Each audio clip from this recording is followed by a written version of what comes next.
Mathematics 10th class की book में से जो यूनिट नंबर 4 है उसका एक इंतहाई अहम क्वेश्चन समझते हैं। और ये बोर्ड इम्तिहान में इस तरीके से पूछा गया था कि रिजॉल्व इनटू पार्शियल फ्रैक्शन, कि ये जो क्वेश्चन है इसको पार्शियल फ्रैक्शन की फॉर्म में कन्वर्ट करें। तो इस क्वेश्चन को किस तरीके से हल करेंगे, सबसे पहले इसको एक दफ़ा हम दोबारा लिखते हैं, x divided by x minus 3 whole का स्क्वायर। तो अब इसको आप किस तरीके से लिखेंगे, ये आप याद रखें कि जब ये ब्रैकेट लगी और उसके ऊपर कुछ पावर लिखी हो तो इसको फिर इस तरीके से लिखते हैं, जितनी इसकी पावर होती है उतनी बार इसको लिखना होता है। उस ब्रैकेट को कितनी बार लिखना होता है, जितनी उसकी पावर है। अब इसकी पावर कितनी है, 2 है, तो इसका मतलब ये है ये जो ब्रैकेट वाली जो टर्म है इसको 2 टाइम्स लिखना है। मसलन एक बार इधर लिखना है और एक बार आपने इधर लिखना है। अब ये जो पहली ब्रैकेट होगी इसके ऊपर पावर आएगी 1 और जो दूसरी ब्रैकेट होगी इसके ऊपर पावर कितनी आएगी, 2। अगर इसकी पावर होती इधर 3 तो इस ब्रैकेट को हमने कितनी बार लिखना था, 3 बार लिखना था। तो मसलन इधर भी लिख देना था, इधर भी लिख देना था, इससे आगे भी लिख देना था। जो पहली ब्रैकेट होगी उसकी पावर हम 1 लिखेंगे, दूसरी जो ब्रैकेट होगी उसकी पावर 2, जो तीसरी ब्रैकेट होगी उसकी पावर हमने 3 लिख देनी थी।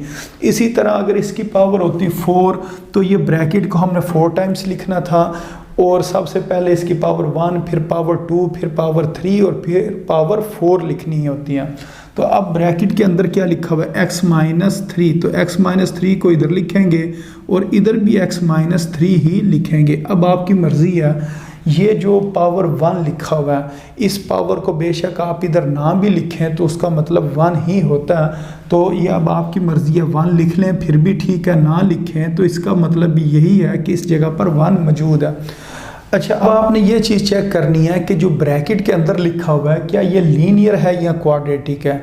तो लीनियर की क्या निशानी है कि सिर्फ x मौजूद होता है, यानी कि x की पावर 2, 3, 4 इस तरह कुछ और नहीं लिखी होती। अगर x लिखा हो तो इसका मतलब लीनियर, और अगर x के अलावा x स्क्वायर लिखा हो तो इसका मतलब क्या होता है, क्वाड्रेटिक। तो ये अगर आप देखें तो ये लीनियर है, और ये ब्रैकेट के अंदर भी अगर आप देखें तो x माइनस 3 लिखा हुआ है, तो इसके अंदर जो x है उसकी पावर कितनी है, 1 है। अगर कुछ ना लिखा हो x के ऊपर तो इसका मतलब होता है 1, और जो पावर 1 होती है वो होती है लीनियर। तो ये भी लीनियर है और ये भी लीनियर है।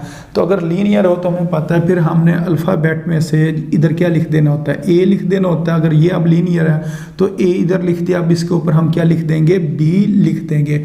अब जो हमारा मेन काम है वो a और b की वैल्यू मालूम करना। तो उसके लिए हम क्या करेंगे, सबसे पहले इसको इक्वेशन नंबर 1 का नाम देकर इसको हमने छोड़ देना।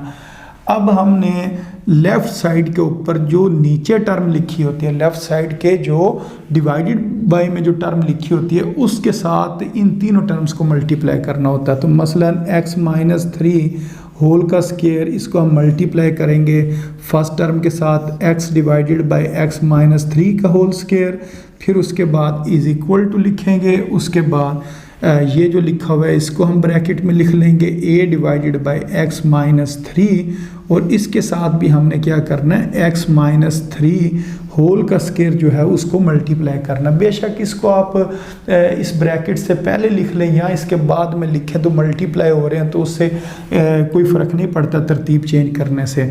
उसके बाद प्लस b लिखा, यानी कि ये लिखा प्लस और फिर ब्रैकेट में लिखा b divided by x minus 3 whole का स्क्वायर, और इधर भी क्या लिख देंगे, x माइनस 3 होल का स्क्वायर। तो ये x माइनस 3 होल का स्क्वायर इधर भी लिखा, इधर भी लिखा, इधर भी लिखा, तीनों टर्म्स के साथ मल्टीप्लाई कर दिया।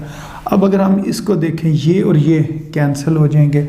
ये x माइनस 3 है, ये x माइनस 3 का स्क्वायर है, इसका मतलब x माइनस 3 2 टाइम्स लिखा हुआ है। तो इसका मतलब ये x माइनस 3 एक x माइनस 3 से कैंसिल हो जाएगा। तो उसके बजाय इसको 2 बार लिख के कैंसिल करने के बजाय ये जो ऊपर 2 है ना इसको हम ख़त्म कर देंगे। तो ऊपर वाला 2 ख़त्म करने का मतलब ये है, अब पीछे क्या बच जाएगा, x माइनस 3 बच जाएगा।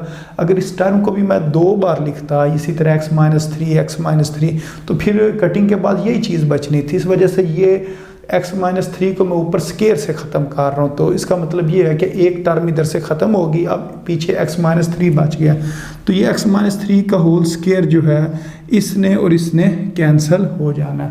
तो ये अब इसको अगर हम सिंपल करके लिखें तो ये इधर x बचा, ये a, और इधर क्या बच गया x-3 बच गया, और ये हमारे पास b बचा है, और बाकी जो टर्म है वो कैंसिल हो गई है।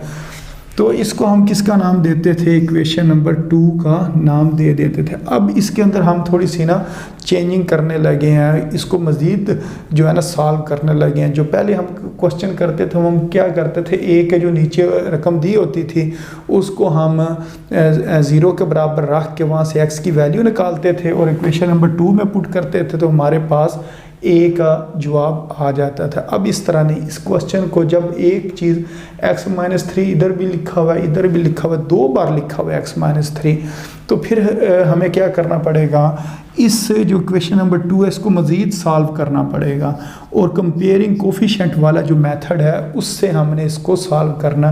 कंपेयरिंग कोफिशिएंट वाला कौन सा मेथड है वो भी मैं करता हूँ, आपको समझ आ जाएगी।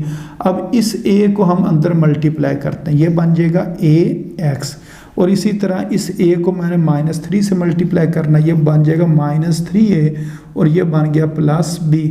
अब अगर हम इधर देखें, इधर x के साथ अगर कुछ नहीं लिखा तो इधर इसका मतलब है इसका कोफिशिएंट 1 है। अब अगर हम कंपेयरिंग कोफिशिएंट ऑफ x करें, कंपेयर हमने करना है, कंपेयर कोफिशिएंट ऑफ x, जो x का कोफिशिएंट है उसको अगर हम कंपेयर करें एंड कांस्टेंट, और किसको हमने कंपेयर करना है, कांस्टेंट जो टर्म्स है ना उनको भी कंपेयर करना है। तो इधर तो कोई कांस्टेंट टर्म दी नहीं हुई है, तो इसका मतलब वो 0 है। तो इधर x के साथ क्या लिखा हुआ है, a लिखा हुआ है, और इधर अगर मैं देखूँ x के साथ क्या लिखा हुआ है, 1 लिखा हुआ है, तो यहाँ से हमारे पास a का जवाब निकला है। अच्छा, अब अगर मैं इधर से चेक करूं, इधर बगैर x के कौन कौन सी टर्म है, इन दोनों टर्म्स के साथ x नहीं लिखा हुआ, यानी कि -3a और +b, ये दोनों टर्म्स ऐसी हैं जिनके साथ x नहीं लिखा हुआ, ये कांस्टेंट है। तो इधर इज इक्वल टू, और इधर अगर मैं देखूं इधर कोई कांस्टेंट टर्म है, इधर तो कोई भी नहीं है, इधर तो सिर्फ x है, यानी कि 1x है, तो इधर तो कांस्टेंट टर्म है ही नहीं। इस वजह से इस जगह पर क्या आ जाएगा, 0 आ जाएगा। तो इस साइड पर कांस्टेंट टर्म नहीं है, इस वजह से हमने 0 लिखा। इधर हम +0 भी लिख सकते थे, 1x + 0 भी लिख सकते थे, या वैसे ही हम कहेंगे कि ये -3a + b, इस साइड पर कोई कांस्टेंट टर्म नहीं है, वो किसके बराबर है, 0 के बराबर है। अब ये जो a की वैल्यू निकली है उसको हम इधर पुट कर देते हैं, पुट a = 1। इस इक्वेशन में हमने ना a की जगह पर 1 पुट करना, 0 = -3, a की जगह पर 1 पुट कर देंगे +b, तो 0 = -3 1s are 3 +b। अब ये जो 3 है इसने इस तरफ -3 ने इस तरफ आकर 3 हो जाना, तो यहाँ से b का आंसर कितना आ जाएगा, 3 आ जाएगा। अब हमने a और b दोनों वैल्यूज़ हमने फाइंड कर ली हैं। अब हम क्या करेंगे, अब हम लिखेंगे इक्वेशन नंबर 1 इम्प्लाइज डैट के, जो इक्वेशन नंबर 1 है इसको मैं दोबारा लिखने लगा हूँ, वो क्या है, x divided by x-3 whole का स्केयर, ये बराबर था किसके, x-3 ब्रैकेट में लिखा हुआ था, फिर प्लस, फिर x-3 होल का स्केयर लिखा हुआ था। x-3 के ऊपर क्या लिखा हुआ था, a, और a हमारे पास किसके बराबर है, 1 के बराबर है। तो इसका मतलब ये x-3 के ऊपर हम क्या लिख देंगे, 1 लिख देंगे। उसके बाद लिखा हुआ है x-3 होल का स्केयर, इसके ऊपर क्या लिखा हुआ है, b, और b किसके बराबर है, 3 के बराबर है। तो इसका मतलब x-3 होल का स्केयर के ऊपर b है, और b की वैल्यू कितनी है, 3 है। तो इस तरीके से इस क्वेश्चन ने सॉल्व होना था। तो ये हमारा आंसर है।